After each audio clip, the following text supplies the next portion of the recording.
Begin transmission and welcome to Outer Rim Transmission number 35. I'm joined by Ben this week for a couple of big stories, a couple of things we've had on the back burner that we haven't gotten to because we did our commentary for Attack on the Clones last week. So we're going to catch up on that Dark Horse comic news. We're going to catch up on that Sabine casting.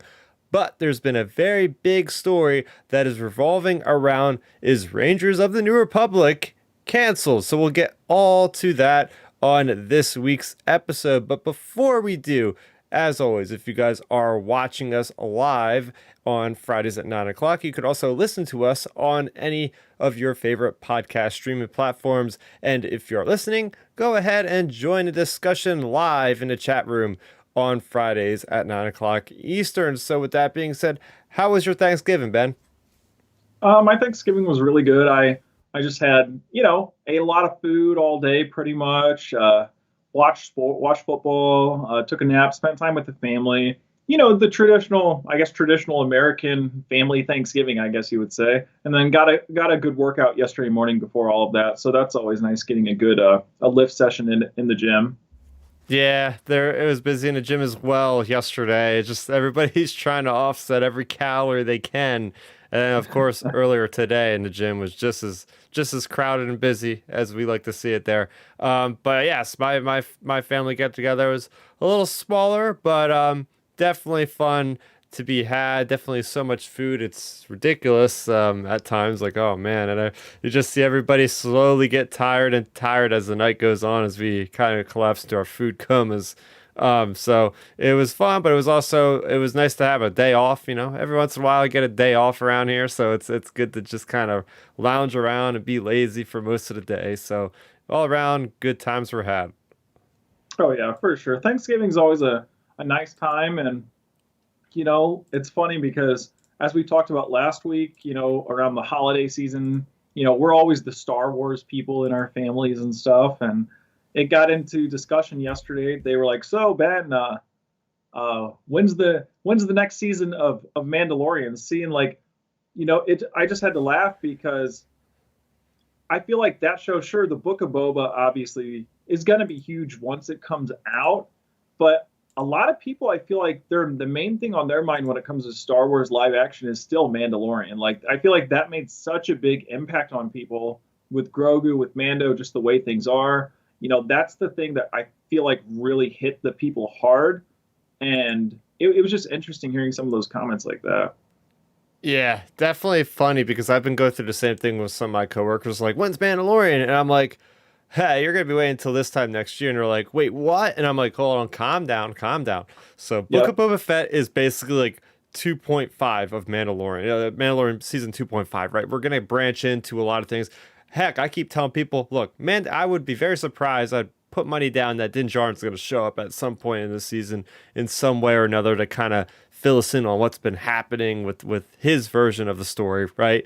But it's going to have those ramifications that are going to play out in Mandalorian season 3. This isn't just some random show like Obi-Wan or Andor where it literally has nothing to do. Like, this is part of the Mandoverse. So whether you are pissed off or happy for Book of Boba Fett, it's going to be crucial to watch this thing. Like, everybody needs to watch this show. It's not just like, hey, we can skip this. I feel like this is going to be obviously mandatory viewing going into this season here in just a couple weeks, like literally almost a month away from Book of Boba Fett at this point. So we're eagerly anticipating its release. Yeah, I cannot wait for it. I think it's going to be a lot of fun leading up to it, and I'm sure we'll get into it like in future episodes of the podcast, like previewing our expectations and predictions and things like that.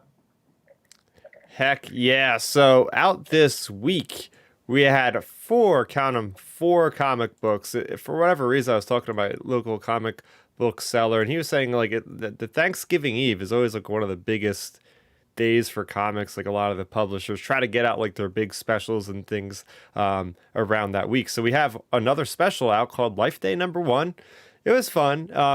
Contributing four different artists and four different writers on that one. Kind of like a Han Solo story about Life Day with Chewie, and there's some previously told, or not previously told stories, but like little flashback stories relating to High Republic, relating to, the earlier days in Han Solo's career with Jabba and whatnot. So that was a lot of fun. We also had Trail of Shadows issue number 2, which is that like crime noir kind of investigation of what is happening with something very terrible in the High Republic. So that's really fun. Star Wars Adventures Annual was very interesting to say the least, because they had my favorite character in all of Star Wars. You guys know it, Jackson the Green Rabbit.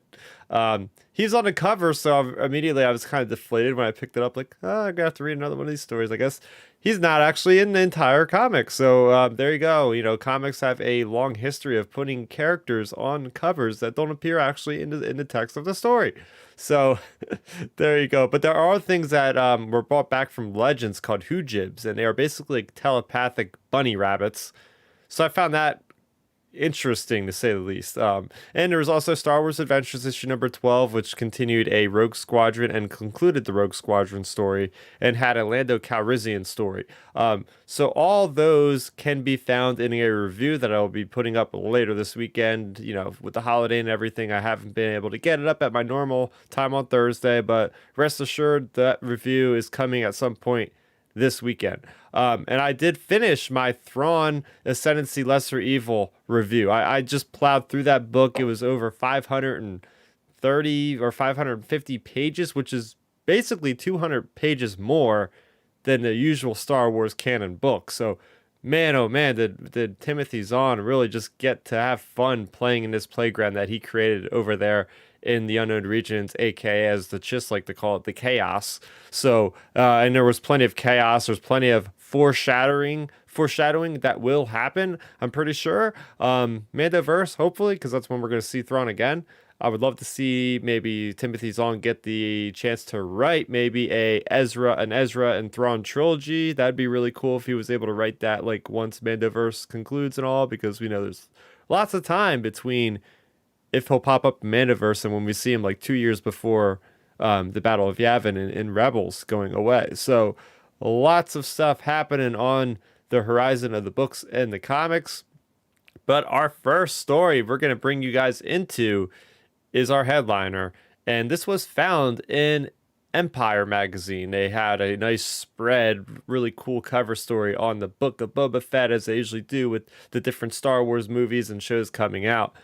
And, well, somebody just, like, straight up asked Kathleen Kennedy in this interview that's documented, what's up with Rangers of the New Republic? And she's like, oh, yeah, like, it was an idea, but we never even had scripts or anything written. I was like, oh, wow. Like, my reaction was like, wow, okay, this was not really planned out that far in advance. And then it goes on, and it says basically that at this point, they are just going to fold in the storyline from Rangers of the New Republic into subsequent seasons of The Mandalorian. So that is a huge kind of just like drop that Kathleen Kennedy gave to the Star Wars community earlier this week. And it's like, whoa, there was lots of controversy revolving around this because, as we all expected, Gina Carano's character was going to be the titular character in this story. I mean, they were setting her up with the medal that she was given, or the medallion, and she was like literally a ranger when Carson Treva gave her that reward for kind of watching over that one location that I'm forgetting the name of. There's a lot of Star Wars planets, guys, and sometimes I just can't remember them all. Maybe you can help me out with that one. Do you know what it's called, Ben? No, I can't think of it for the life of me. Yeah, so this is the big deal because, there's a lot of people for having Gina Carano's character of Cara Dune coming back. People didn't want her to get fired. A lot of people wanted her to get fired. She ended up getting fired, even though it's still not been publicly addressed by Lucasfilm, since I feel like that's very interesting right there. But that being said, regardless, seeing that, oh, there's always a chance they could have recasted the character was the first thing I think a lot of people would have thought of. Like, oh, just recast her, or at the very least, just cut her out somehow and continue on the series, but maybe have other characters in the forefront. Maybe have a character like Bill Burr's character kind of step up and be more of a prime suspect in that, or maybe have Carson Treva's character. He knows about some weird stuff happening in the Outer Rim. I could see him kind of being a forerunner for being one of the main characters, or even having Ming-Na Wen's character in there as one of the characters would be pretty cool since she was working hand in hand with Gina Carano. So yeah, my thoughts are, man, I am really disappointed by this news if this is actually is the way they're going. I like the idea of the Mandoverse being that sort of Netflix Marvel model of, hey, we're going to have all these different shows that spin off of Daredevil and they're all going to come back into this big climactic battle. And we would have like different shows maybe concurrently running at the same time on Disney Plus at one point. Like it was a lot of grand schemes. And now it seems like we might just be left with Ahsoka and Book of Boba Fett. And we're not even sure at this point if Book of Boba Fett and Ahsoka are going to have multiple seasons. They might just be single seasons and done. But I've done enough talking here. I'm going to throw it over to you, man. What do you think about this whole thing breaking out with Kathleen Kennedy, pretty much confirming, for the most part, that this show is canceled? Well, my thing, it's not surprising. It's not surprising at all. Like, honestly, we've talked about it before, and we've gotten into it. Like, Star Wars has such a mixed history under the Disney umbrella of just canceling projects. And like, even setting aside, this is my big thing with this too. Setting aside the Gina Carano situation for a second, this could have been canceled just normally, like without the Gina Carano thing. This could have been canceled. It would have not surprised me if they would have canceled it normally, because they have such a track record. We have 4 or 5 or 6 different projects that have been canceled, or creative differences, whatever the words they want to throw around. So it just doesn't surprise me another project is, basically blasted off into hyperspace, just like many other ones. So it stinks, honestly. It's not surprising, but it really stinks just because it takes away a potential like avenue for us to watch more Star Wars content. Like, just like we were talking before we hopped on here. I'm not the biggest fan of the Hawkeye show by any stretch so far anyways. But at least it's something. Like, at least we would potentially get something out of Rangers of the New Republic. Now we're not going to get anything, which really stinks because, like, it's just taking away Star Wars content, and it's taking away potential characters and like story interaction, et cetera, et cetera. Like, all kinds of different things are just off the table. And it also puts into doubt how connected are these Mando shows actually going to end up being? Because if you could potentially cut out that show tying in, is that going to eventually change some of the potential endings for the next season of Mando, potential endings for the Ahsoka show, potential endings for the second season of Book of Boba? Like, now are they potentially rewriting certain aspects of the other shows because they canceled this? Like, obviously, like you mentioned, they're just basically mixing in the Rangers show into Mando, which is fine and all, but still, it makes me just wonder the overarching direction of things, of where this is going to end up actually leading to. Yeah, right? Because, like, if you're going to have to devote, like, 45-minute episodes, we would assume, 30 to 45-minute these episodes would be, like the Mandalorian usually is, varying degrees. Like, now is this going to feel like it's kind of condensed? Like, is this story going to be as meaningful? Because you got this whole show just dissolved, and it just feels like it's just like a low blow, because we had all these high aspirations, and it was funny because we were all like talking about how the films have been really hit or miss as far as getting their feet off the ground kind of thing, and we've kind of held on to the series as, oh yeah, but at least Lucasfilm,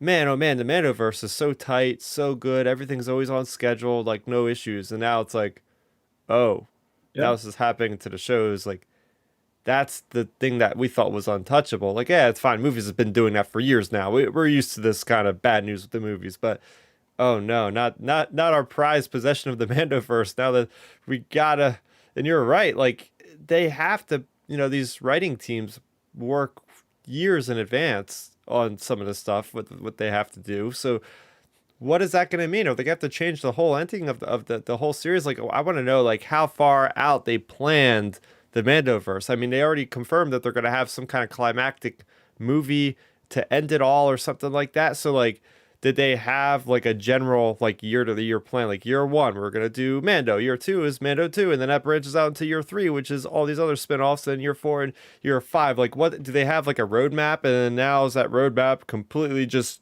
trashed, essentially? Yeah, see, there's a possibility for that. But then again, there's a possibility for maybe they just didn't have the endings or things of those things, the final product, that they may have had just bullet points and like a general direction they're wanting to head, and maybe they just haven't like got on the highway yet and are heading in that direction. Because like at this point, the only indication, I mean, technically on screen, the only indication we have of the Mandoverse so far is just Mando, the Mandalorian series itself. And the only indication of any wider series so far is Ahsoka saying, "Where's Thrawn?" Other than that, we have no indication of what's going on in the Mandoverse, for the most part, anyways. Like you have little hints here and there with like Dave Filoni's X-wing crew and stuff like that, but we don't really have any indication. So, I can give them the benefit of the doubt of, yeah, like, you do have some flexibility if you're just going strictly off the Mandalorian season 1 and 2. But it makes me a little nervous just because of the whole thing, how you explained all of that. And like you talked about, I mean, heck, even look at the Clone Wars extra season, the Bad Batch, like all the other things that have came out on Disney Plus that are not movie related have all came out on time without a hitch, basically. And now we're in this situation, and it's like, oh no. Now I'm thinking to myself, are we going to be having are there other shows now going to get canceled? Like my first thought was, well, like heck, even John Campion talked about it. We haven't heard anything about the Acolyte now. What's gonna happen with that? Like, is that gonna be the next show on the chopping block? Like what's going on? Like, are we gonna start having shows now announced by Star Wars getting canceled later?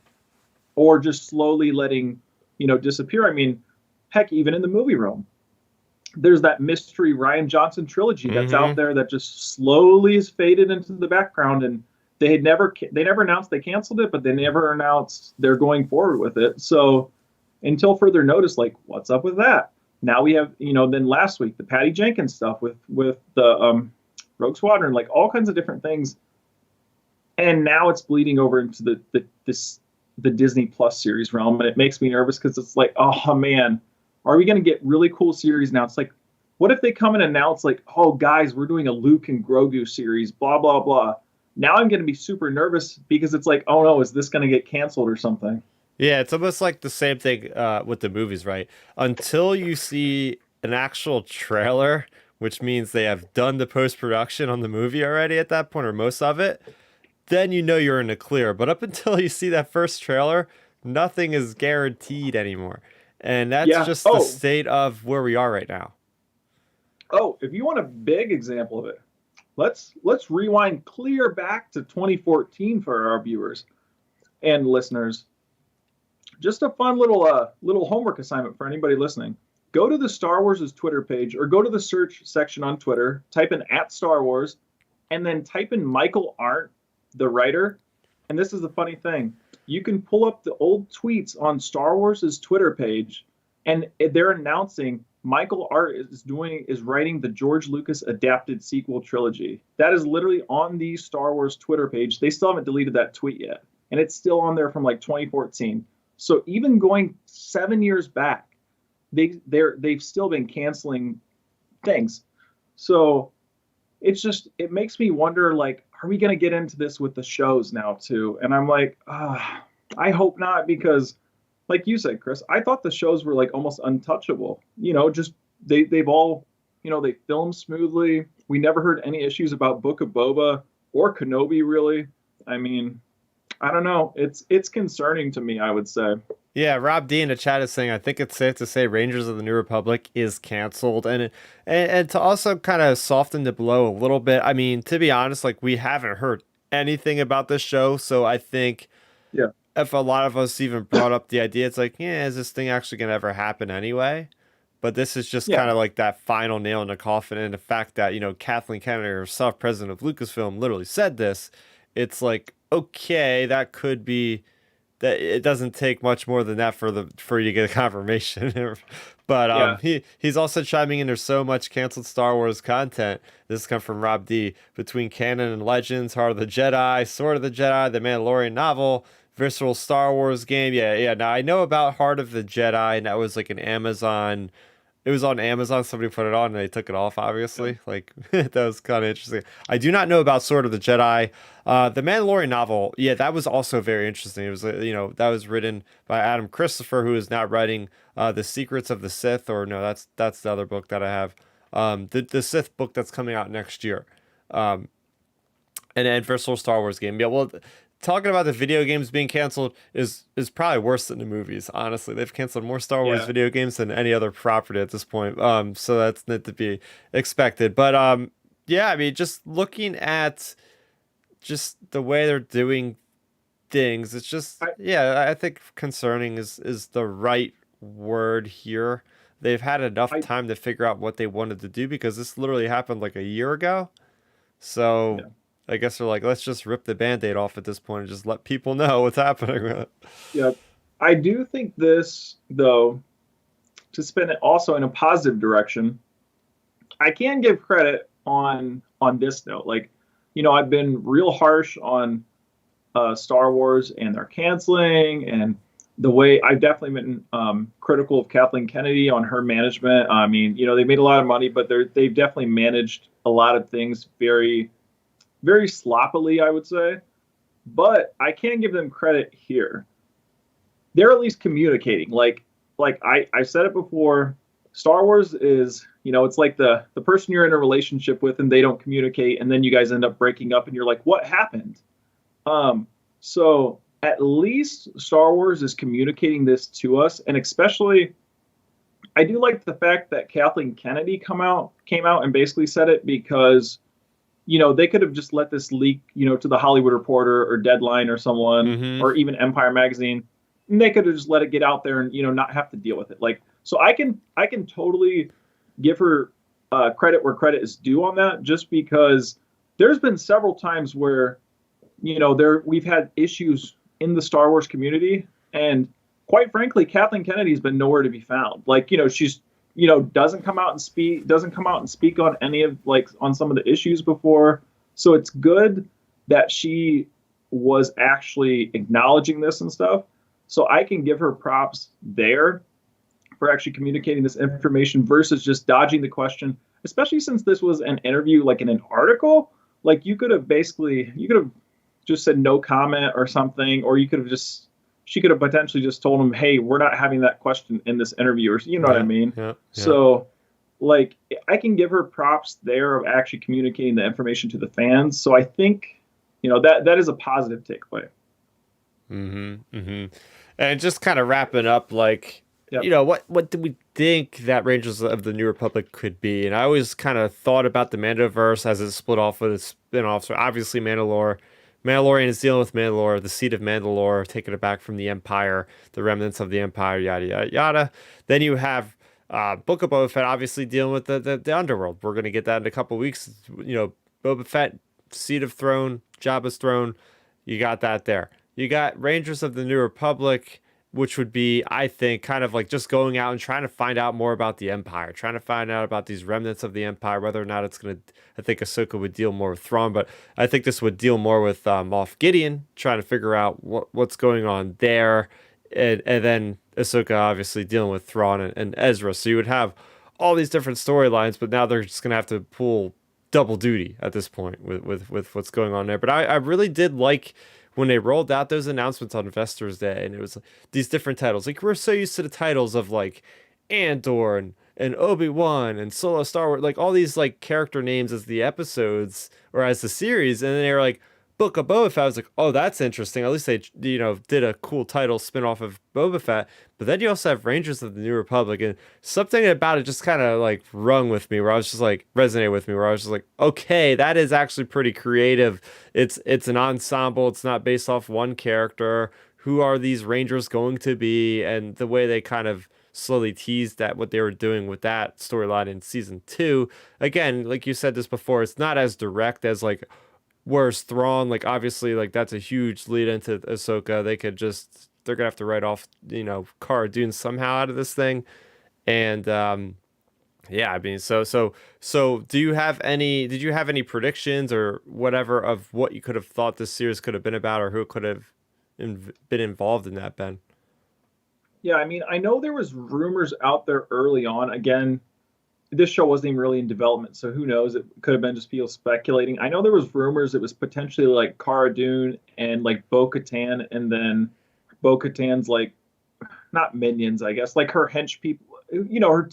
The two Mandalorians that were with her, potentially like dealing with like Imperial stuff, like like you said with Moff Gideon. I know there was different rumors of that early on, so we all for sure, I mean, fully believed, it was Cara Dune's show, and then potentially some other side characters. So I thought it was going to be along those lines. Like I for one really enjoyed the Cara Dune character, so I was disappointed that her character had to leave Star Wars as a whole, because this is an issue I have with Hollywood today and creativeness as a whole. So obviously, like the Gina Carano situation is tricky because it falls into the whole thing of like what people can or can't say. And to me, I think I'm a person who it falls on the side of like, hey, you can be able to say what you should be able to say what you want to say, but if your company or job gives you a warning, which presumably they gave her a warning, like, and said, hey, we don't want you to like represent our brand this way, whatever. And if she basically said, sorry, I'm going to do it, then they could fire her, which to me, if you're a private business owner, which they are, you should be allowed, you should be allowed to do that. So I think the firing was fine. I was disappointed in it for sure. Like yeah. So like, I thought that was fine and all, but I was disappointed that the character had to go with the actor leaving. So, we have a big example of it lately. There was a producer or a writer from Marvel who came out and basically said, Black Panther is not getting recasted. And I'm completely against that, because to me, why, obviously we all love Chadwick Boseman, but why let a character die with the actor, or why let a character die with an actor, even if they don't die in real life? Like, if they move on from the project, to me, like why are actors bigger than the characters that are on screen? Like the actors don't own the characters. They're basically renting the character. They're playing that character. Like Mark Hamill is renting Luke Skywalker. Like he's playing Luke Skywalker. Luke Skywalker isn't playing Mark Hamill. So to me, it just drives me crazy, because I don't think actors, I think if an actor leaves a project, you have to recast them. Like why jeopardize the rest of the show or the movie or whatever if an actor leaves? Like take Mando, for example. If Pedro Pascal. Pedro Pascal would say, hey, I want to move on from Mando, blah, blah, blah, blah, blah, and he leaves. Okay, let's recast him. Like, why let the show die out just because the actor left? Like, that's not the character leaving. So to me, it just drives me crazy that these companies, they let the characters die out with the actual person leaving the project.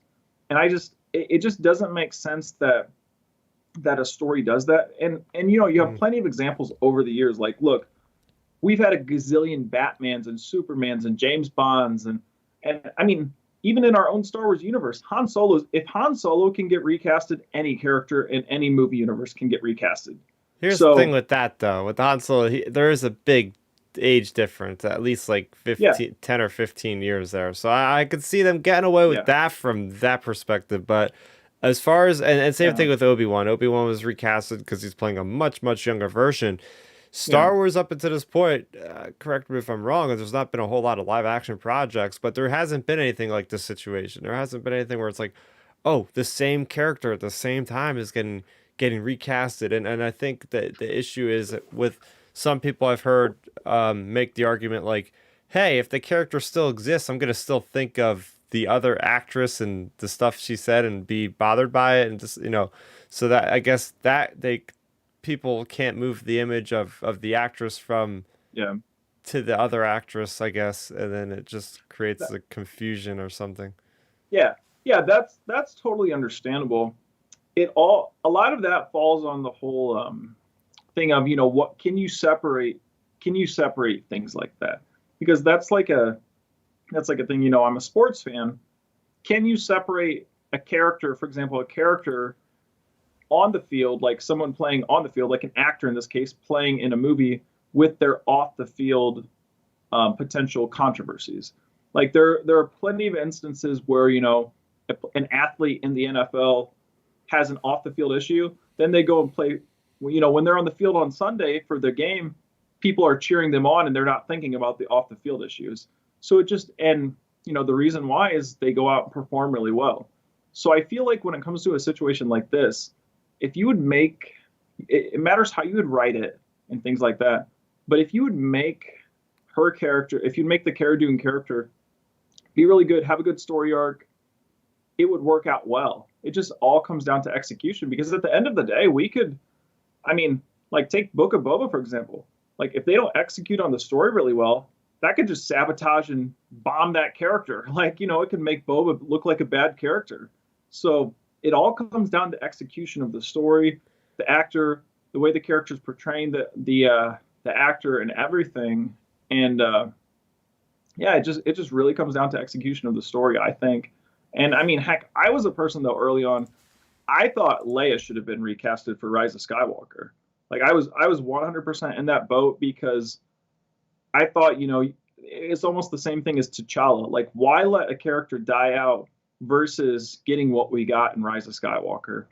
Like, because I felt like her character was going to most likely be more pivotal. I mean, JJ even has mentioned before, like, that was going to be Leia's movie. And it definitely didn't feel like Leia's movie to what we got on screen. Yeah, So, oh that was a huge one right now. Now let me yep, interject real quick. Aaron Daly did you're correct good. me on this one. She was saying that Chewbacca, right? Peter Mayhew was recasted by Eunice Montanamo. Of course, you Oh, can't really tell true. a difference. I mean, you can if you know Chewbacca very well. You could be like, hey, that doesn't look like Peter Mayhew in a suit, but it's not like you could see his face, obviously. So that's that. But as far as the Leia thing, that was a big thing, right? And I'm pretty sure. No, I don't know for certainty, obviously, but Colin Trevorrow was like maybe going a different route with Leia, couldn't figure it out, and that's why they had to get J.J. Abrams in there. Yep. Yeah, I mean, that's what it sounded like. And to me, like, it just felt like with some of Leia's stuff in Rise of Skywalker, even it just felt like so. I mean, it's hard to critique something like that when she's passed on, like, and they basically have to write the scene around whatever leftover footage they had of her. But it just felt so robotic.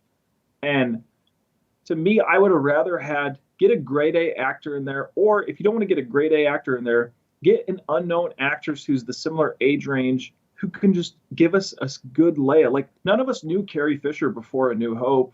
I mean, probably most of us listening to this or on this show tonight probably weren't even born. But I just think I just like with Cara Dune, Leia, T'Challa, whoever it may be. I really think like us as a film community and TV community, like really has to take a hard look. Are we like in love with these like actors who are playing the characters, or would we rather have the characters like live on? Like to me, for example, say if I mean look at Batman.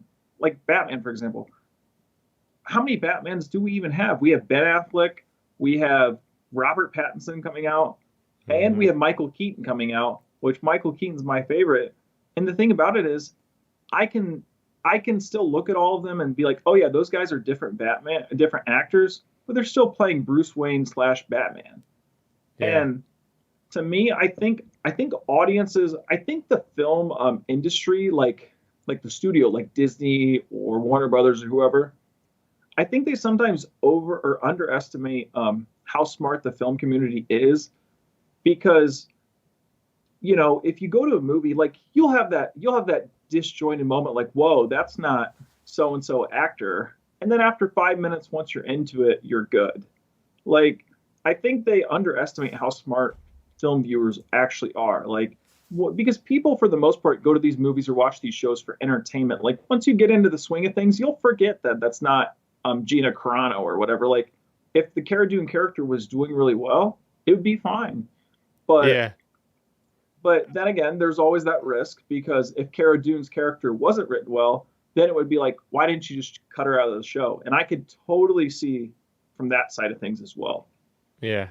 Just kind of finishing up the story because I Yep. have something really interesting that just came in. Um, Leia, I do believe there's certain characters that you should never recast, especially giving in that time frame. I feel like Carrie Fisher, they did a great job with not going ahead and recasting. I feel like that would have just been way too jarring for a lot of us because you're talking about somebody's hero, like somebody's hero. You know what I Yeah. mean? Like it's one thing to recast like you know Admiral Yularen or something like that, where it's just like a guy in the background. In his case, he never even had a line, something like that. Like, okay, Grand Moff Tarkin, you can recast him, no problem. But we were talking about one of the big three, like that's where I have an issue with maybe if they would ever have Alden Ehrenreich playing Han Solo during Book of Boba Fett or something like that. I'd be like, oh, I can't look past that anymore. There are certain characters that for me would just break my immersion and just leave me like scratching my head, you know? Oh, for sure. I can totally get where you're coming from on that. For me, I had that. I I felt that way for, I don't know, about 5-10 minutes in the Solo movie, for example. And once I got into it, I really liked it. Solo, I like a lot. I definitely think we should get a second one. And that's what, it concerns me even about like the Mandoverse. Like, I 100% think we need a character casted for Luke, for Mark Hamill to play Luke, because even with the CGI stuff we've talked about before, that YouTuber getting hired and everything, Shamuk and everything getting, and all of that going on, I think, to really perfect like a recasting, you just have to do it. And it just, I feel like it just comes down to the story. That's Mm-hmm. the important thing, is the story. Mm-hmm. And if the story and the character arc fits, it will work. And we'll get into it with a Rebels character later on. But like, I just think some of this, it just all comes down to execution, the way you write it, the way you do it. Like, but I do think, like, to speak real, I don't know, candidly, honestly, I do think a lot of Star Wars's model, which in my opinion is not really a good way to run a company. I think a lot of their model is they read the press clippings, like they read, they see what people are complaining about on Twitter. I really do. And the problem with that is, like, you can't keep getting knee jerk reactions like, oh, people are mad about this. Like what if people get mad about Book of Boba Fett for some odd reason and they cancel season 2? Like, what if they do that? So, like, it just, I feel like they're just riding a wave all the time. I guess if you'd say, in like a surfing analogy, they're riding a wave. It's all over the place, up, down, sideways. You're getting flipped off your board. Like, Star Wars never knows which direction in the ocean they're going. And this is just one of those examples of that. And I hope they can find a way to, like, get back on their board and, like, stay consistent. But it's hard to have faith in, like, a lot of their upcoming projects, because it's like, what's going on behind the scenes? Why can't we just get a solidified vision in the company? I don't understand it. Like, under the same umbrella, don't even go outside of the Disney studios. Marvel, Kevin Feige, like, we've had one issue under Kevin Feige, and it was Edgar Wright leaving Ant-Man. Other than that, and he didn't even leave Ant-Man under, like, hostile things. They just had a mutual, like, parting of ways, basically, because they had different viewerships of creative vision, basically, but which is fine. But other than that, Marvel's gone off without a hitch on most of these projects for the most part, and it's because of, like, Kevin Feige's leadership. And under, like, the Star Wars umbrella, they're just they're just all over the board. It just feels like a lot of times they don't know which direction they're going, and I hope they get back on track. That's the thing. Like, I may sound really negative about Star Wars sometimes, but I'm saying that because I'm coming from a place of like caring about the brand so much. It's like I want them to get it right. I want Star Wars to be Marvel. Like, I want Star Wars to be the dominating brand again, like as it should be. To me, and any of our viewers and listeners out there, like, can you not think like Star Wars is, if Star Wars was consistent as Marvel, it would be much bigger than Marvel, and like as an overarching like global reach perspective. And to me, I just hope they start heading in that direction. Yeah, and well, I want to switch things over to a very positive thing, and this literally, I was just Yep. foreshadowing this. This literally just came out to my attention from the Star Wars Underworld. They tweeted out a clip of a quote from Kathleen Kennedy in the same article from Empire magazine talking about Book of Boba Fett, and this is quote. It's pretty exciting to see what's going to be coming in the next year with Obi-Wan and Andor, Mandalorian, Ahsoka. These projects are also individual and unique in their own way that I think they'll appeal to a wide variety of audiences within Star Wars. So she just dropped the bomb that apparently Ahsoka's coming out next year, and that was something that we didn't really have on the radar because we thought that probably wouldn't come out until 2023 at this rate.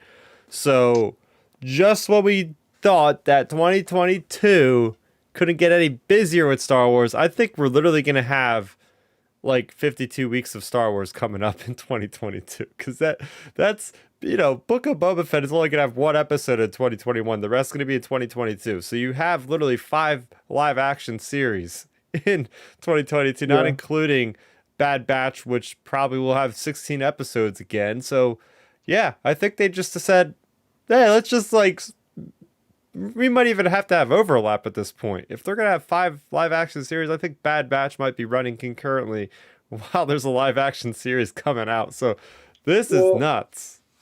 well, oh yeah. My thing with that though is I wouldn't get too excited on the Ahsoka thing because I feel like Kathleen Kennedy meant that maybe as they're shooting Ahsoka in 2022. Maybe that's how I kind of interpreted it personally. But man, if we would get Ahsoka in 2022, that would be absolutely wild. Well, let's do it right now. Let's kind of do the math. Okay, Book of Boba Fett, boom, that'll run until like February or something. Get Obi-Wan out there Yep. in the spring. Get Andor directly after Obi-Wan also in the spring. Then get Mandalorian started in like late September. And then they might be able to squeeze in just like Book of Boba Fett, like Hmm. with like one episode in 2022 before you go into January. So it's Yeah, possible, but that they're definitely gonna have to overlap something if they're gonna try to pull this off. And I know that they were saying like their Disney Plus content is gonna be kind of lacking in the first part of 2022. But I think instead of like how it was last year with Marvel holding things down, I think it's gonna be like obviously like Star Wars gonna be doing most of their work and the heavy lifting for Disney Plus because I think Marvel's gonna have only like three shows next year, I believe. I think it's gonna be She-Hulk, it's gonna be Moon Knight, and it's gonna be Ms. Marvel. I think those are the confirmed like, but they're probably not gonna start until like summer or something. I thought I heard. yeah, I So, think that's not until summertime, I believe. so I think they're giving Star Wars its time to shine, starting with Book of Boba Fett, and just gonna continue until 2023. Oh yeah, like I think I mean I we talked about it before. This is a chance we might get into like the era of Boba Fett. Like, I mean, look, we have all these different things like Funko Pop, all this merchandising coming out. You see Boba talked about, and Boba just has the potential to be bigger than Mando because he's, you know, don't get me wrong, Grogu's iconic. Grogu's obviously one of the most iconic things in Star Wars, but Boba Fett's right up there with Grogu. Like to me, Star Wars, like your iconic things are like the music, Darth Vader, um, probably like a lightsaber. Grogu is up there, and then Boba Fett is right there in that like top five or six things of people like recognizable brands. And to me, Boba has the potential to be like we could transition away from the Mandalorian show into this being like a Boba Fett era of things. Hmm. That is a good way to put it. That is certainly a good way to put it. I mean, about time he gets substance. I mean, the most substance he's ever had is in the Clone Wars, written by Dave Filoni and directed by Dave Filoni. So again, to see Dave Filoni involved with the character that he started to write for in Clone Wars, and now get to see that take place in an area after we're familiar with him in the original films there is going to be something Here's special. And there's going to be a lot yeah, of layers that we've never even thought about when it comes to Boba Fett. here's something you want to throw a 3 year, 3 year theory out for you. Think about this. So Boba and Fennec made that promise to Mando about, helping protect the kid and get the kid back and all that sort of stuff, whatever. But what if Boba stays honorable just till the end? What if we get to the end of the Mando series, like the actual The Mandalorian show? What if Din sacrifices himself for some reason or another? At this point, Grogu obviously is not going with Luke. What if Grogu doesn't have a place to go? And what if Boba and Fennec take him in to kind of cap off the Mandoverse? And that'll explain why Grogu's not around during the sequels. Hmm. I mean, Yeah, it could be something. yeah, I could see it coming around full circle. It's always, Star Wars kind of rhymes and stuff like that. So I could see him Yeah. trying to channel, somebody channeling George Lucas and be like, we started off this way, let's end this way, kind of thing. Yep. Oh yeah. You could and especially with Dave and John being involved. Um, like I just think we're heading in that direction though, where it's gonna be Boba centric, because once Boba gets kicking off, it'll be huge, and then Mando, of course, Kenobi. Like we're heading in a really good direction for like this whole Star Wars universe, like just in general, whether it be the Mandoverse or the era between Revenge of the Sith and A New Hope. Like I feel like we're heading in a really good direction, and it's just a matter of like what projects they put in there because there's also the I mean, heck, we haven't heard a peep about the Taika Waititi movie. Like, what's Mm-mm. that about? Is that going to be connected to these shows, or I doubt it. these eras? Or I do feel like the Kevin Feige thing is most likely the one. If it's going to be connected to something, that's probably going to be the movie connected. But we have plenty of potential opportunities, like you said earlier, like to start this whole discussion, Chris. They're developing these shows and movies potentially years in advance. Like we don't know what they have planned. Like they could have stuff planned, for 3 or 4 years out from now, and it could be all connecting to this stuff.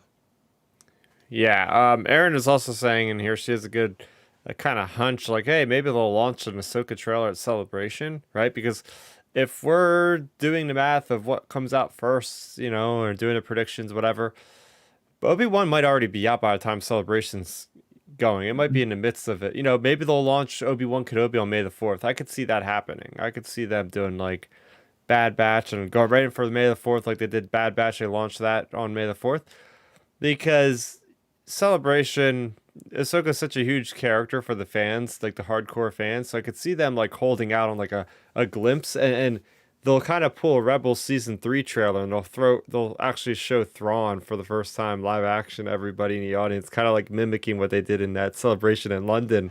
And people just losing their minds with the red eyes and seeing how that's gonna look in live action with you know, Pierce Brosnan playing Thrawn. No, it's gonna be it's gonna be the other guy. Mendelsohn. I was Yeah, about to say, wait a second, because what casting news have I not heard? no, because the funniest part is that Celebration in 2019, they had like huge mural, beautiful thing depicting every Star Wars property through the timeline. And they had the Rebels section, and it had obviously like a Pierce Brosnan depicted Thrawn. Like it's so obvious that it looked like Pierce Brosnan. So that's like people keep fan casting him as Thrawn, like ever since then. Yeah, he would be perfect Would actually. that be Like he crazy? has that. Like if you see him instead of Lars Mikkelsen, it's like, oh wow, like that's just really exciting. Like he's in DCU with Doctor Fate and Shazam too. Or no, in Black Adam he's gonna be in. So that'd be cool. But Oh, that would be yeah, for sure. yeah. So I Um, mean, hey. long story short, hey, maybe we can actually expect a fifth live action series. Who could have ever thought that could have happened, right? We never even thought that a Star Wars series, but that five Star Wars live action series in a single year is just like, it's overload for us. It's crazy. On top of the books, on top of the comics, on top of the video games that we'll probably get next year, maybe a new Fallen Order. It's gonna be nuts. Like this is why we started our Star Wars commentaries, and but it doesn't look like we'll probably get to any of them next year at this rate. Yeah, I mean, they'll be getting squeezed in by the time. Heck, by the time we get to episode 9, it'll be time for episode 10. Yeah, at this rate. Oh man, and we also foreshadowed a little bit, hinted at there's another story we're going to talk about. This one's a little older. Sabine Wren has been casted in the Ahsoka series, and we knew that would be a given because we've seen, Sabine tagging along with Ahsoka the Grey, as I like to call her, at the end of or Ahsoka the White at the end of Rebels. Trying to find Thrawn, and we figured she'd be a character. So this comes to us from Deadline, very reputable source for any kind of entertainment news. And the actress of Natasha Liu Bordizzo is playing Sabine Wren.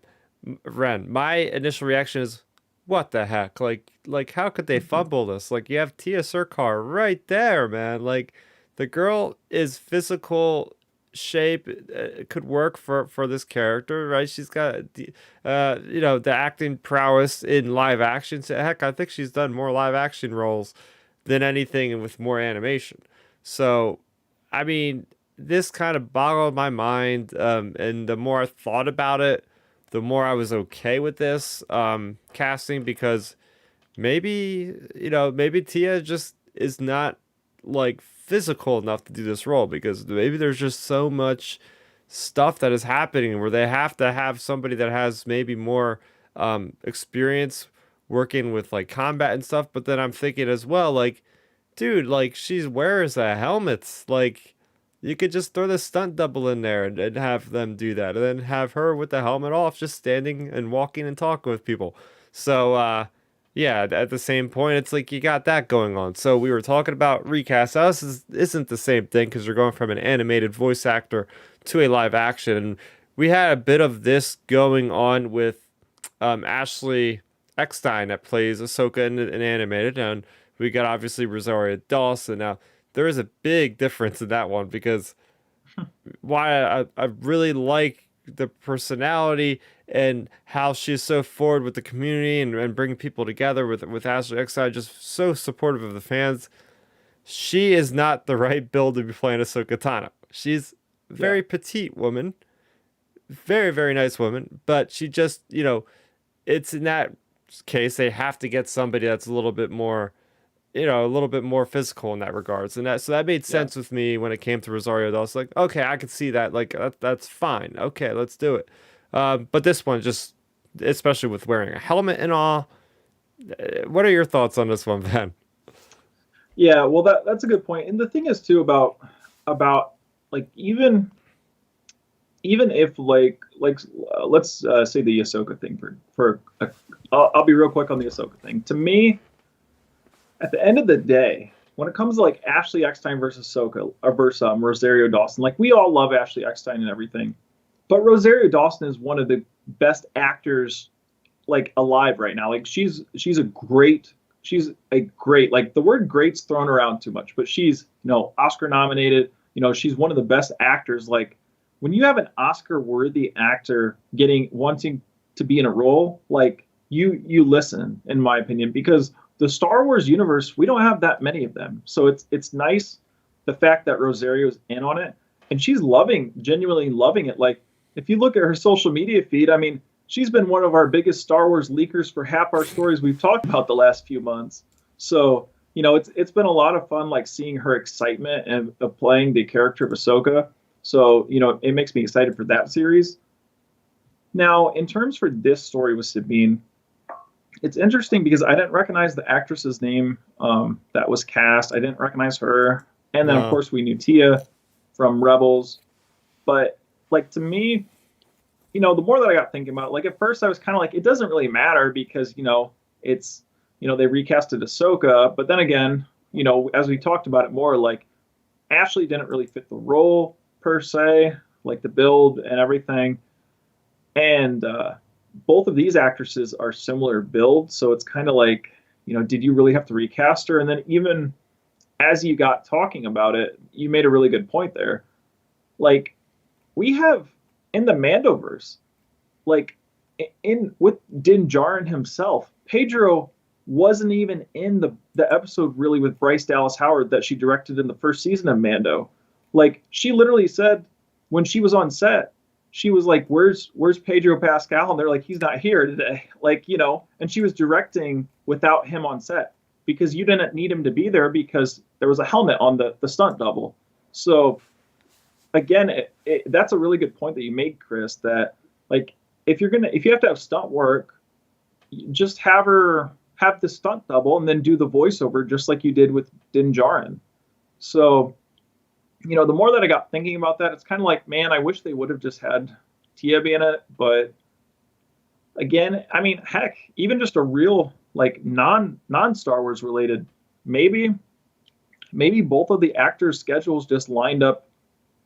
Like, maybe Tia's didn't and the other actress did, and they were like, hey, we have to do this show. Like, we have to get the show going. Like, if you can't do it, then we have to just keep it moving because it's, Sabine's not the lead character of the show. So it's not like it's Rosario Dawson saying, hey, sorry, I got something else to do.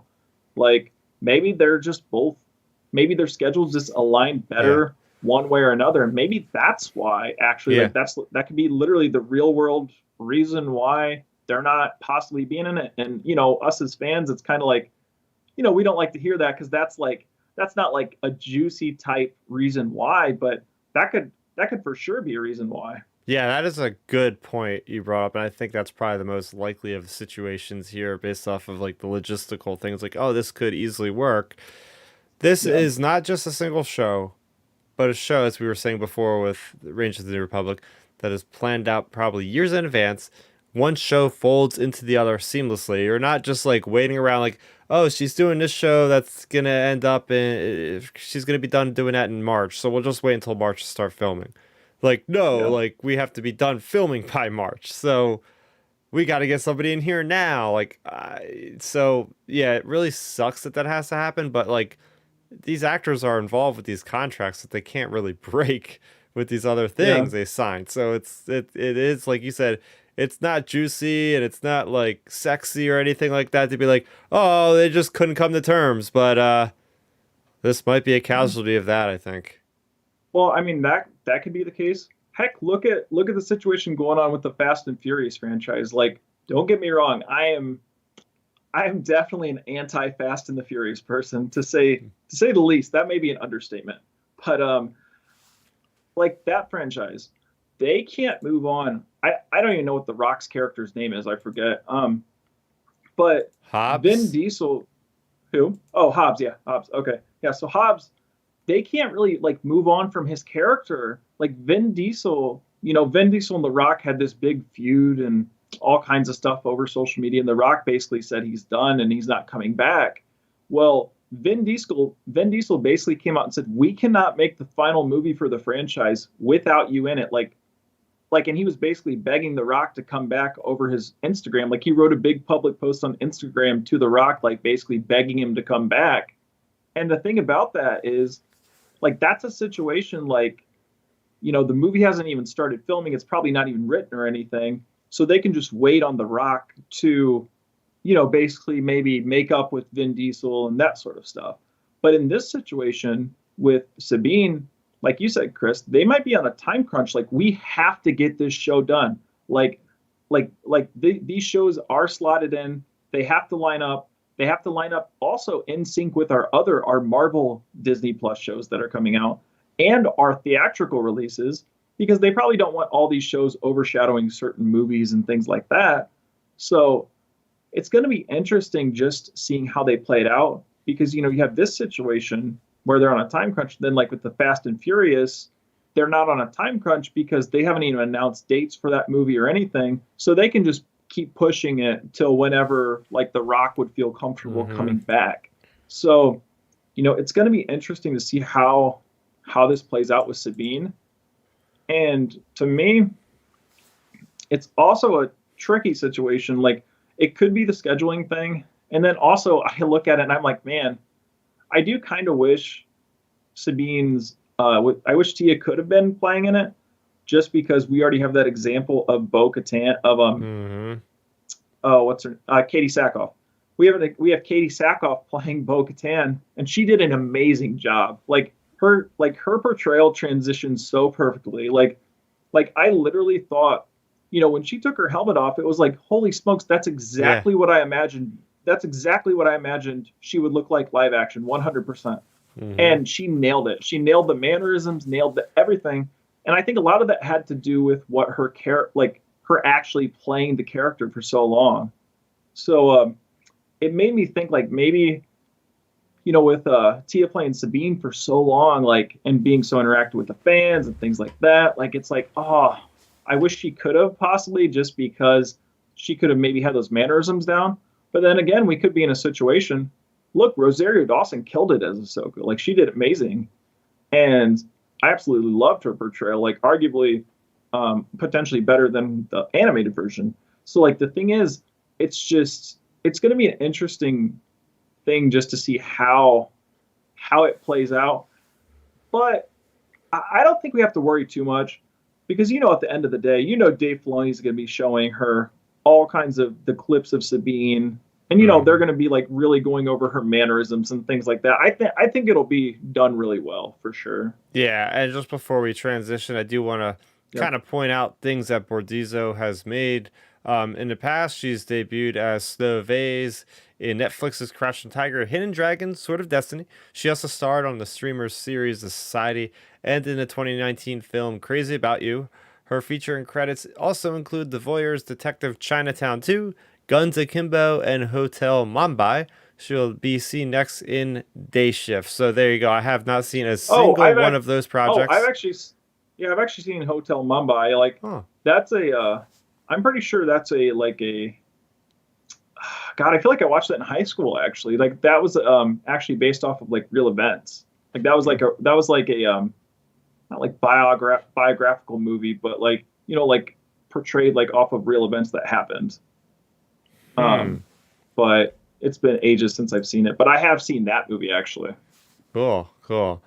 Yeah. This But story was something I wanted to talk about as a comic book fan, so I had to bring this one up. And you've already probably heard the news that Dark Horse Comics is creating Star Wars comics again. So we got the word from StarWars.com.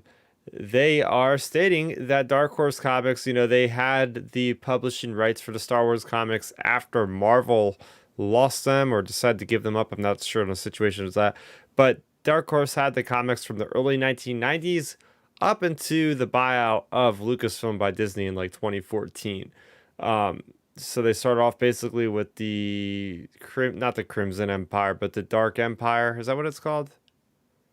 Dark Empire? the The the comics yeah, with the Dark Empire line. yes, so that was with, Palpatine Yep. coming back, which apparently had a lot of stuff to do with that they pulled from for Rise of Skywalker.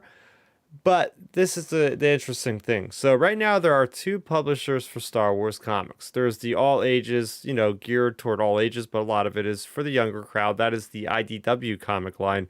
They have things like Star Wars Adventures and Tales from Vader's Castle and the High Republic Adventures and all those comics. But then you also have Marvel, obviously, that has been doing the Star Wars comics as well since 2015. Now they're in charge of the more of adult comics. So you're gonna have a lot of blood and gore and more horror and stuff like that in those comics. So that's not changing. Marvel's still doing them.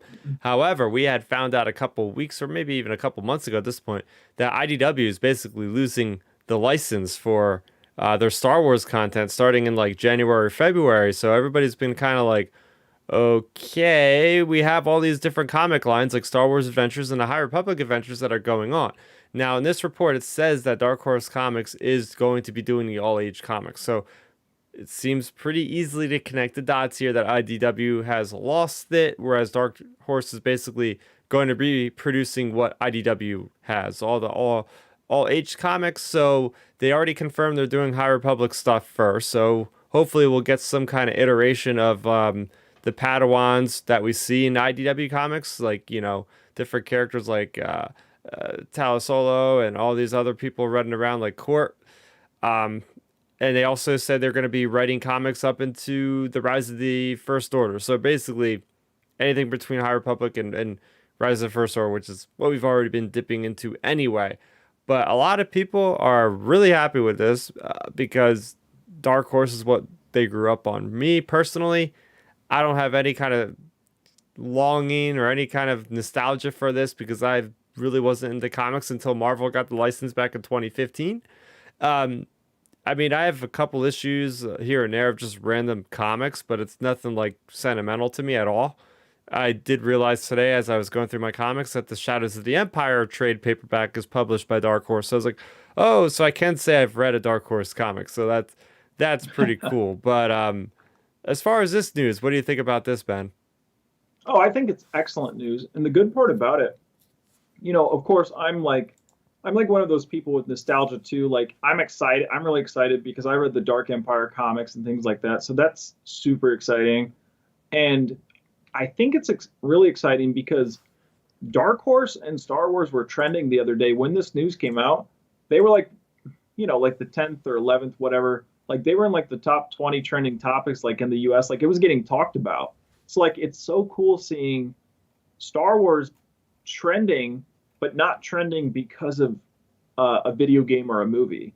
So I think it's a good sign. Dark Horse has a really good track record. So I think it's a good sign for Star Wars as a whole. And who knows, maybe they will be the ones to cover the Palpatine stuff because it's up to the rise of the New Republic. Did you say? Yeah, up to the Okay, rise so of the First Order. or the rise of the First Order. My bad. Yeah, the rise of the First Order. Maybe they'll cover some of the Palpatine stuff to fill in the blanks that and potentially do it properly and fill in the blanks that the movies may have left open ended. Yeah, it's interesting because like people, I mean, people really want Dark Horse to do like the edgy stuff that they used to. So like the news Yep. that Dark Horse is getting a license back, like people are getting excited, but I don't know if they're looking at the fine print, so to speak, because it's like, guys, these are all ages comics. Like if you've been reading IDW, you kind of already know what to expect because Marvel has the exclusive rights to do anything they want as far as like whatever kind of content as edgy as it is. I mean, they have Boba Fett just point blank shooting a girl, like bounty hunter, and Yeah. people were really, really perturbed by that. But then that got resolved later on in the storyline. Um, so people are excited, but kind of temper your expectations because this is going to be Dark Horse, probably like you haven't really seen it before. I know there's a lot of people out there kind of shouting out their favorite writers and their favorite artists, but that's not a guarantee that they'll come back either. So just temper your expectations. This is going to be kind of the stuff we're used to from IDW, I think. I mean, yeah, different creative teams and all, but it's still like they can only work on certain things. Oh yeah, for sure. Um, see that's the thing too. A lot of those people may have moved on, from the projects. Like they may have just moved on from the trades and all of that. So maybe, we may not be getting some of them back, but I feel like if the leadership, depending on who's there in the higher part of the leadership, I think there's a chance that it'll go in a good direction. And I mean, hey, they were so innovative, so creative, and everything when it came to the new, the new, I guess, direction they did with Emperor Palpatine with the Dark Empire line. Like maybe we'll get a really cool direction of something. Who knows? Maybe between A New Hope and Empire Strikes Back, or between like one of these timelines like we're not used to seeing. Maybe we get something along those lines. So it could potentially be a really cool setup. I think, honestly. Oh, yeah, yeah. So this story just came in by you. You actually recommended a story last minute here. So Yep. for a show that we didn't have much to work off of as we are recording this, we are getting some cool stuff to talk about. Um, and I will preface this, like, I didn't really look into this person at all. Apparently this relates to Battlefront, a proposed Battlefront 3. This comes from comicbook.com. They're stating their sources. a leaker that was well known for EA stuff and whatnot, Electronic Art Projects. Their name is Tom Henderson at underscore Tom underscore Henderson underscore. Battlefront 3 was a pitch title from DICE, but ultimately the title was shot down by EA due to licensing costs. It got turned down because it takes 20% more sales to make the same money, said one past developer. So that was a really interesting thing because, there Battlefront has had a very rocky history at EA. And I'm talking about the recent Battlefront. Like the first one got railed because people didn't think it had enough content at launch. It was just multiplayer strict only. It was, time to be out there in 2015 to kind of be for the big push of the resurgence of Star Wars. Hey, we want to have a game out to support a movie, sort of thing. Game mechanically, the game was fine. The gameplay was fun. It's all it really needed to have, but didn't have a lot of bones. And people were pissed off because, oh, where's the single player? Like every Star Wars game should have a story, a single player.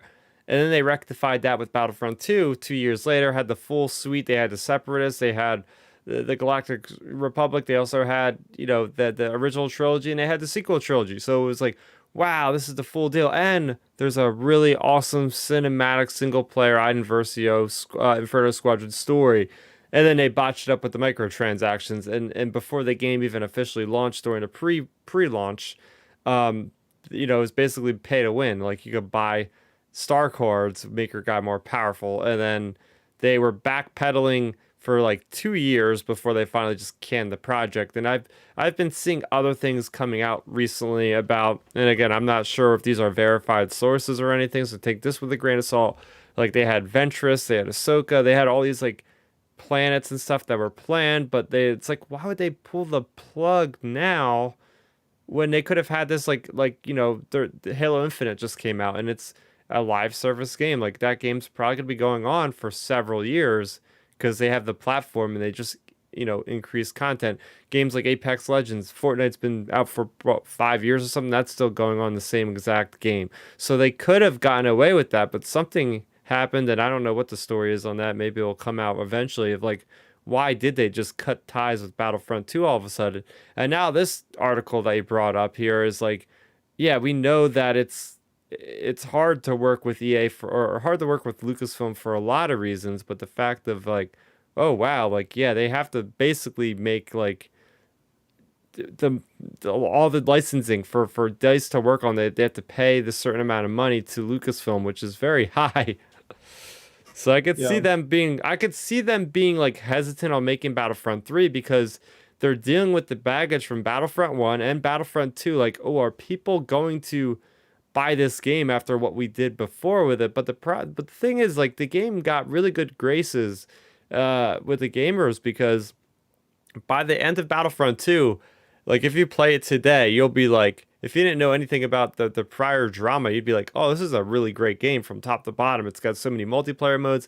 The single player is really good, and it's a really fun time. All the different characters. But I guess, Battlefront 3 just couldn't be what it could be because they don't feel like they're going to make the money. There's too much of a bad taste in gamers' mouths, maybe, but they've been getting better because, like, EA in general has put out Mass Effect, Andromeda Trilogy. They put out Fallen Order, which has been incredible. They put out Apex Legends. Battlefield 2042 is not looking so hot, but other than that, I think it's been winning back the praises of the gamers. But this is just something that, again, is disappointing, knowing that there could have been a Battlefront 3 that I'm playing on my brand new Series S right now. Exactly. That was my big takeaway. I actually had just this article was just sent to me by a friend of mine, so shout out to him. But anyways, I think it's disappointing because to me Battlefront as a whole, it's the Star Wars property I want to work so badly because we all want to just hop onto a Star Wars game and go explore the Star Wars universe. Like, obviously get into a battle and stuff. So like, that's my thing. That was like the feeling of excitement I had with the original Battlefront in like 2002, and then the original one in like 2000, the Battlefront 2 in 2005, and then the first one under EA to me was just kind of like a flop because it was just, as you said, the multiplayer, there wasn't enough campaign or enough content. And then the second one came out, and at first, you had those microtransaction issues, but the campaign was amazing for it. I love the campaign.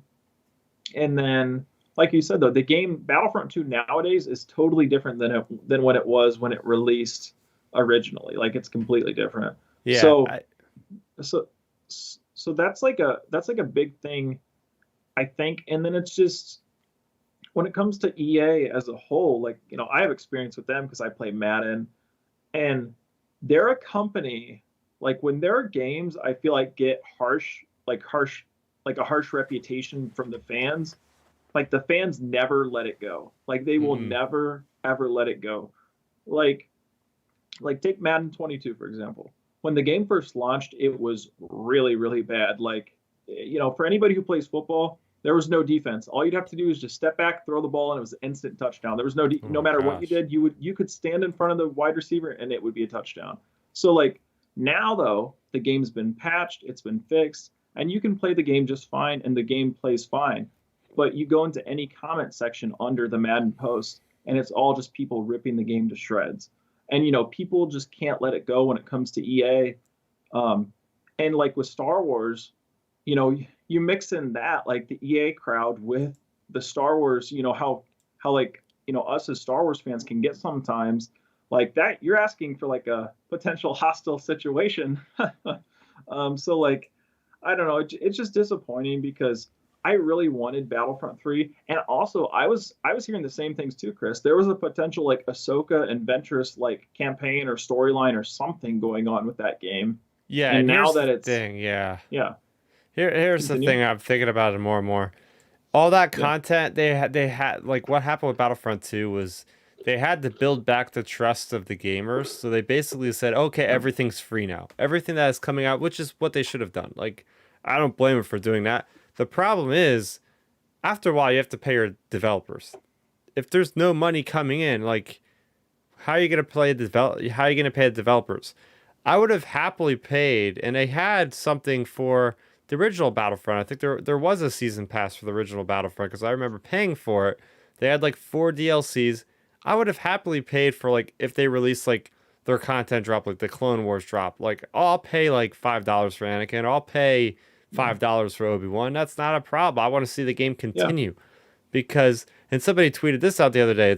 They were like, I think it's crazy that in today's world with all the different like live service shooters, how is there not a live service Star Wars game going on right now? Like Yeah. that seems like such a cash cow, right? Charge for the skins. I know they were all earnable in Battlefront 2, but like screw it. Just like charge people for the skins and charge for additional heroes if you have to, because people will pay it and the game could still live on. But when they have no Yeah. they had literally had no monetization in Battlefront 2 after that fiasco, and that just completely just derailed the game, I think. Oh, completely. Well, talking about like transactions like that for skins and stuff, I would pay $5 for an Anakin or an Obi Wan, or if they gave me I don't know, like a Thrawn skin or something, that would be pretty cool. A Thrawn skin, or even a Bo-Katan. Bo-Katan's armor is awesome. Like I would gladly pay to play as her character. And the thing about that, I have a big example of that just literally 2 days ago. So on Fortnite, my cousin plays Fortnite a lot, and he's a big anime fan. And they just released all the Naruto characters skins Whoa. on Fortnite. It's either you can buy like they released like 8 of the characters. You can either buy like 4 of the characters for like $20, or you could buy like all 8 of the characters for like $35 or something. So he spent $35 and bought all 8 of them because he was like, I love this show, I love these characters, and I don't care that it's just skins. Like it's something I want. But the thing is with Fortnite, you could still play it for free. You don't need those skins. So like Star Wars, they need a live service game like that. Like it would be a lot of fun. I mean, that's probably all I would be playing, honestly, if Yep. Star Wars had something like that. Yeah. Like literally, I'm saying that as a Star Wars fan, as a gamer, like Star Wars, EA, like whoever the company may be, release a Star Wars game like that, and all of us Star Wars fans will forget all these other games we play, and we'll just play that basically. Yeah. Like, I this is very pertinent to this to the conversation. Yep. The Xbox is celebrating 20 years, right? They have a lot of cool things going on. One of the coolest things they have going on right now is the Xbox Museum. It's literally a virtual museum where if you log in xboxmuseum.com or something like that, you log in with your Xbox user information and it'll give you like a little avatar. You get to like walk around a virtual museum where they'll have like videos and stuff where you like see other people like walking around other avatars and stuff and you get to like look in front of like the things and look around. It's really cool. And they have Oh, like one that's section cool. for like all your personal achievements. So you could be like, hey, what was like your gamer score and when did you play your system and when did you first turn it on, all this stuff. And one of them is like the most played game of all time. My most played game of all time was Star Wars Battlefront 2. Like, Yep. it's like, come on. Like, I must have spent 300 hours in that game. And it's not even a game that requires you to like grind or anything like that. I just did it for the fun of it. The mechanics were really fun. And I just loved just jumping in, killing stormtroopers as Ewoks and stuff like that. You know what I mean? Like Oh, for sure. it doesn't take much, but I think the best way they can remedy this, create a Red Dead Redemption 2 pseudo online multiplayer game, and that's going to be hopefully what Ubisoft is working on right now. I really hope that Ubisoft's open world game is going to be something that everybody's been screaming for. Just give us an open world Red Dead Redemption 2 styled game in the Star Wars universe. Exactly. We need something like that. And the cool thing about something like that is, sure, it's a game you'd have to make an initial like $60 purchase for it first, but make it like Fortnite where it updates you could do different seasons within the game. Mm-hmm. Like, and it could just go indefinitely. Like you could just keep updating it. Like take Madden for example. They have new seasons every like 60 days basically. They have every 60 days, every 60 to 90 days there's a new season in game where you can earn new rewards, do levels, new things, whatever. And that lasts clear until the next game comes out this, August of 2022. Like it literally lasts for a calendar year. So like Star Wars could do something like that, but it could just be like indefinite, like a new season. Like Fortnite, I mean, like you said, Fortnite's been out for whatever 5 or 6 years. Like if they do something like that with Star Wars, fans would eat that up because like us as Star Wars fans, look at all the games we play. We play like we'll play some sports games, but a lot of us will play like games like Halo or Call of Duty or Red Dead Redemption. Like those are type of games that have so much online I guess buzz. I mean, look, as of late, the main buzz that you see right now in terms of gaming is Halo Infinite Mm-hmm. and what's the mode on Call of Duty? Warzone. Like Mm-hmm. you see Warzone getting talked about a lot. Like those are the big things. Like, why can't Star Wars put their foot in the door and be like, hey, we're going to dominate this conversation with an awesome online, like, live action, like shooter experience, like all these other games do. And, hopefully that we get in that type of a direction. Like, I mean, just imagine a Star Wars game, like in the vein of like Halo, but it'd be like in the Mm-hmm. Mandoverse where you're a bounty hunter or something. And you have, instead of like having Jedi or anything, we don't have to worry about having Jedi in it. Or potentially, even if you don't have Jedi in it, it could be like Halo does, and you pick up a lightsaber like the swords in Halo. Like Yep. maybe just have lightsabers be equipable weapons on the map when you're in like the battle royales and stuff. Oh Like man. I hope we get to a point like that because that would be amazing to have a big, all out like 16-person match with, you see lightsabers swinging around, blasters, like all kinds of stuff happening. Like it would be wild. That is like the dream. I hope we get to that point. And like you said, maybe Ubisoft is going to lead us in that direction. Yeah. So we're gonna remain hopeful. We got a lot of stuff on the Yep. horizon, but we don't know when it's coming out. And with the games industry, every other week I'm hearing about, hey, this game got delayed. Hey, this game's going to be coming out later. I mean, a good thing from my perspective is I have a huge backlog of games, but again, I think Star Wars games should be at the forefront of most conversations. They have always been kind of the ones to spark that. Jedi Fallen Order was the last big game that we had. Well, Squadrons was fun for a little bit, but it didn't have a long staying period, I feel like. So So Lego Star Wars is next. We'll see if it sticks to that spring Oh, 2022 late. oh, here's a funny fun thing for our listeners about Lego Star Wars. I forgot to bring this up to open the show for my weekend Star Wars. So my cousin, my cousin put together. We found actually at a Goodwill. It was a Lego Advent calendar from Star Wars from like a year or Oh, two oh ago. yeah, yeah, yeah. I do And those. this is the funny thing. The Lego Advent calendar. So they would have had to make that if it was coming out last December. They would have had to make that. Actually, no, it wasn't even last December. It was a year old thing. It was like from 2019 or 2 year old thing. It was from like 2019. I've probably had So that one, yeah. yep. So if that was coming out December of 2019, that means it would have had to been made like a few months before that. This is the greatest thing in that advent calendar. You can scan the code. My cousin scanned it and it saved to like his like Microsoft account or something. It's an eligible redeemable thing for a Darth Vader with a Santa hat and like a Santa vest on for a character in the Lego game. Oh, I But this know. is the kick. Yeah, this is the kicker. Inside the box, it says holiday like 2020 or whatever for like the release date of the game. And I was like, holy smokes. Like it Oh was, my gosh. it literally says that. My cousin sent me a Snapchat and was like, dude, look at this. It literally says holiday 2020. It was the release date for that game. And look at us now. We're in 2021.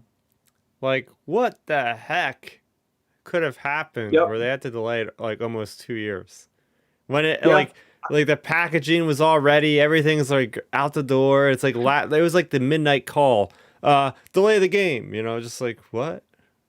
We're Yeah. delaying the I game. had a, I, yeah, I forgot to bring that up earlier on, but yeah, so like that's just a fun little story for our listeners. Yeah. So there was a game that was supposed to get released last year and we're still without it. So it's to be determined at this point. One final news story I just want to touch upon. We don't have to take much time on this one, because I think he's already won one. We have Ludwig Göransson, composer of The Mandalorian. He's got a Grammy nomination for season 2 of The Mandalorian. So there you go. Did he win already for season 1? I believe he did. I don't know if it was a Grammy I'm or. I'm not sure, honestly. I thought he lost. I thought there was a bigger name. I thought he lost in the first season of Mando because I thought it was to one of those bigger name shows, whatever other shows that were on at the time, like not sci-fi shows like Mando, but there's another show. Was it Ted Lasso? No.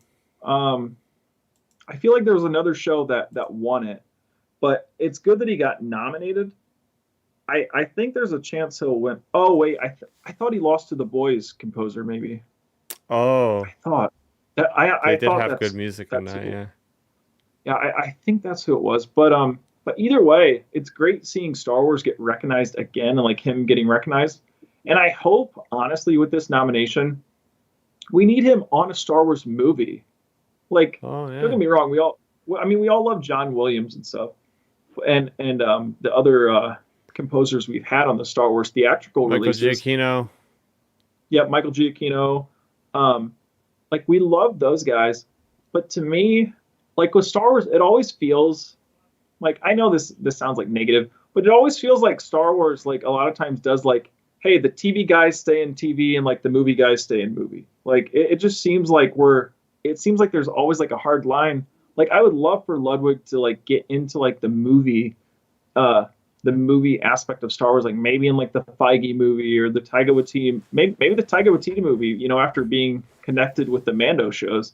So hopefully we get Ludwig and that, and then it's just great, got more recognition. Like that's always a great thing to see him. Plus, just Star Wars as a brand get recognition for like being successful. Yeah, definitely. And Aaron Daly in the chat, and we also have Geeksack. Hey, what's going on, dude? My buddy Matt is in the chat. Geeksack, you got to check out his reviews. He also reviewed Thrawn, and we gave it the same exact score. Spoiler warning. So go check out his review.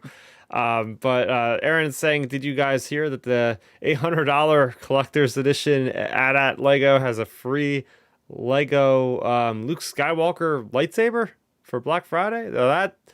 That sounds cool because, like, I'm guessing that's like a full-fledged like Lego lightsaber. Yeah, you're gonna have to check that out. Look it up. See about Yeah, that let because me.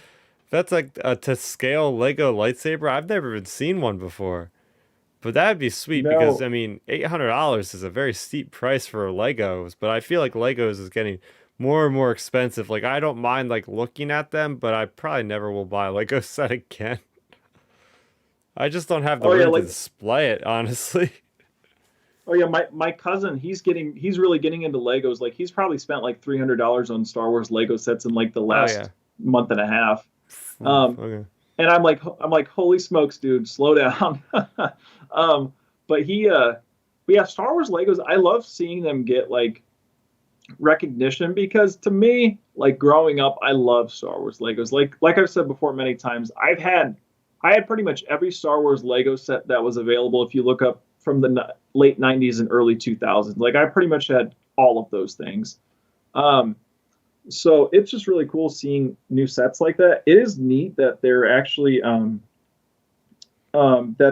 doing a big AT-AT set. Like the AT-AT is Mm-hmm. like a classic, a really classic Yeah. And what I ship like, ship from Star Wars. yeah, what I like about it is I believe in this one they must have heard our criticism of the Republic gunship. Um, I believe they're actually including like a ton of minifigs with it.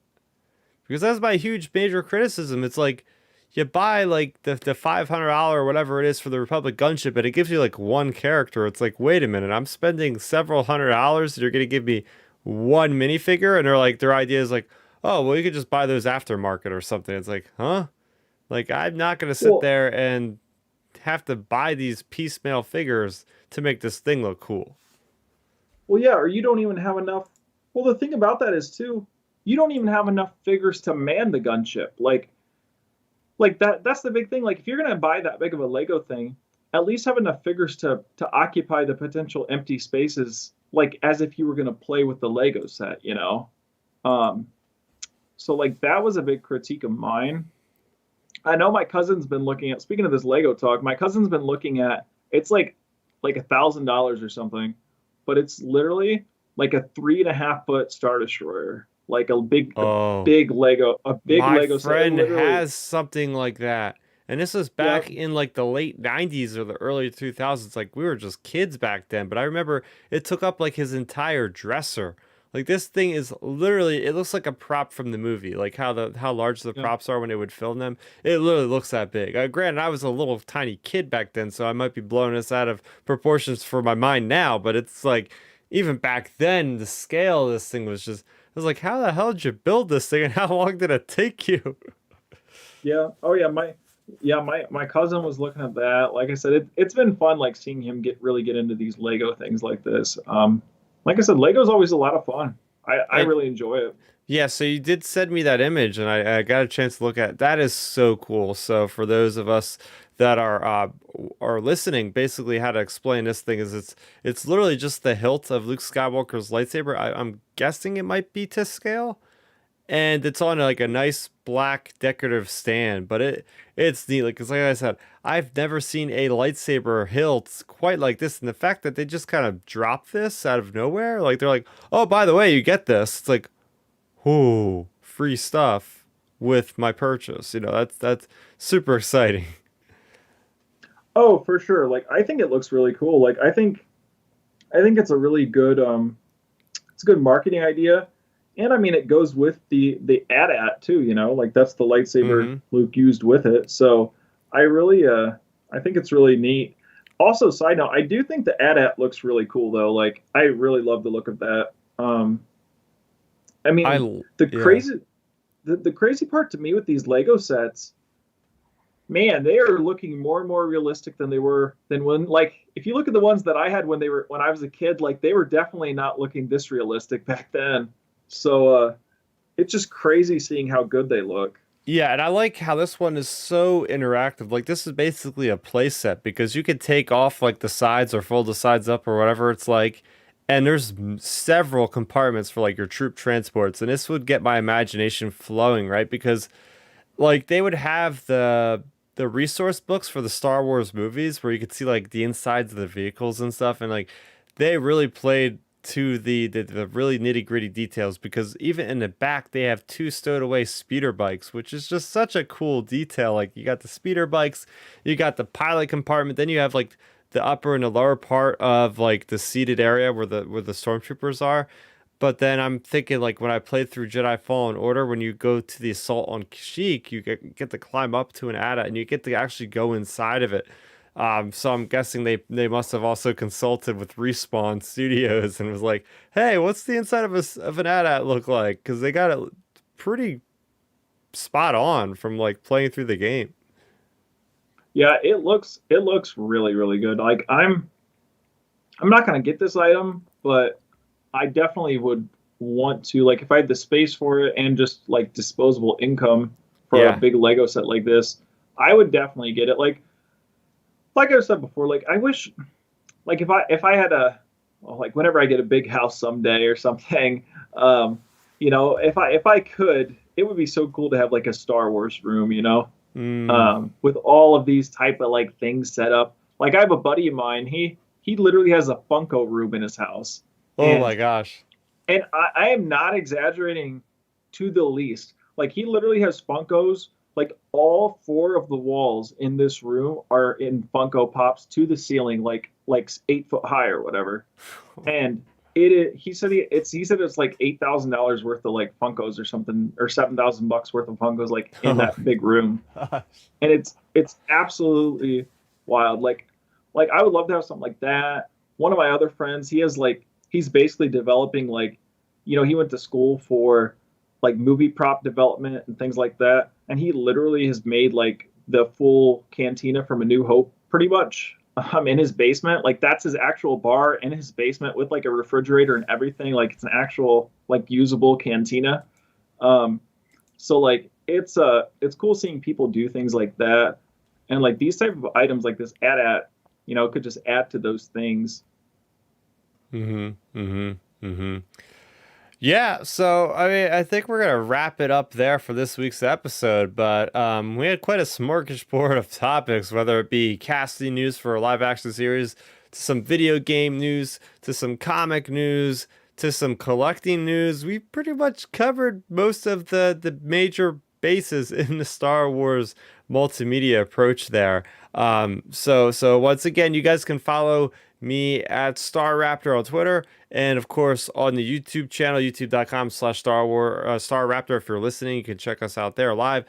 This week, as I mentioned, I have my review for Thrawn Ascendancy Lesser Evil, which completes the Thrawn Ascendancy trilogy. So make sure you go ahead and check that out if you haven't already. And also chime into today's discussion. Let us know what your reactions are to a possible cancellation of a Star Wars series, to a recasting, to all this other good stuff. Let us know what you think. And I'm going to throw it over to you, Ben. Where can the people find you, and what have you been up to? I've been just playing my new Xbox Series S, hanging out. Had a good Thanksgiving week, as we said before, and probably just going to be watching the Hawkeye episodes again this weekend, just to give the show another chance. At least try to. And then I'm gonna just probably be catching up on shows while the family's out Black Friday shopping and shopping all weekend for that. So yeah, it's just gonna be a pretty good, relaxing weekend for the most part. So you can find me talking Star Wars and fitness and sports. Basically, are the only things I talk about at Real Ben Maynard on Twitter and Instagram. And also, don't forget to give Milton a follow as well at Milton Weber 7 on Twitter. Yeah, Millen actually was in the chat at one point. He was Yep. busy tonight, but at least he was able to chime into our discussion with the whole cancellation of Rangers of the New Republic. So we hope to see the full crew back for next week. So for I myself, Starraptor, for Ben, this was Outer Rim Transmission number 35. Thank you so much for watching, and bye bye. End transmission.